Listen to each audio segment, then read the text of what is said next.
আজ মুখ্যমন্ত্রীর হুঁশিয়ারির পর বিভিন্ন জায়গায় উচ্ছেদ অভিযান, বুলডোজার অভিযান। বাইপাসের ধারে ছবিটা আপনাদের দেখাবো, সেখানেও বুলডোজার অভিযান। অস্থায়ী দোকান, সেই অস্থায়ী দোকানগুলো উচ্ছেদ করতেই এই অভিযান। বুলডোজার নামিয়ে উচ্ছেদ অভিযান বাইপাসের ধারে, দেখছেন সেই ছবি। অয়ন ঘোষাল আমাদের প্রতিনিধি রয়েছেন আমাদের সঙ্গে। অয়ন, কি দেখতে পাচ্ছ এই মুহূর্তে? দেখো, বাইপাসের ধারে একটি বেসরকারি হাসপাতাল। এই হাসপাতালের ঠিক সামনে অনেকটা জায়গা জুড়ে এখানে একাধিক খাবারের স্টল, এবং এই কোনো স্টলেরই কোনো রকমের পৌরসভাগত মান্যতা নেই। পুলিশের তরফ থেকে এগুলো কোনো অনুমতি দেওয়া হয়নি। প্রথমে 3টে দোকান দিয়ে এখানে এই খাবারের স্টলগুলি তৈরি হয়, এবং তারপর বাড়তে বাড়তে সেটা ক্রমশ 21টি স্টলে গিয়ে পৌঁছে।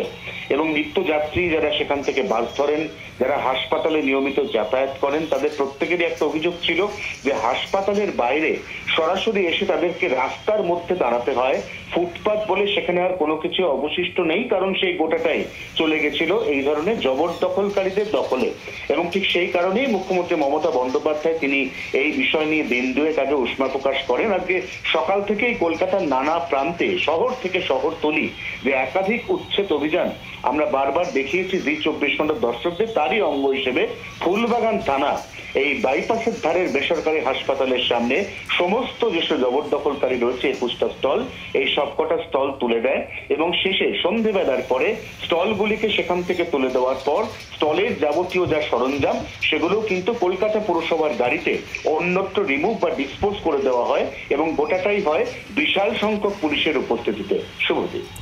অয়ন, ধন্যবাদ। একই রকমভাবে আজ দিনভর বিভিন্ন জায়গায় এই উচ্ছেদের ছবি নজরে এসছে। কোথাও যদুবাবুর বাজারে পুলিশের অভিযান, স্থানীয় কাউন্সিলর সঙ্গে ছিলেন, কোথাও নিউ টাউন এলাকা, সল্টলেক চত্বরের পাশাপাশি জেলারও বিভিন্ন প্রান্তে। কলকাতা পুলিশ কমিশনার বিনীত গোয়েলের বক্তব্য আপনাদের শোনাবো।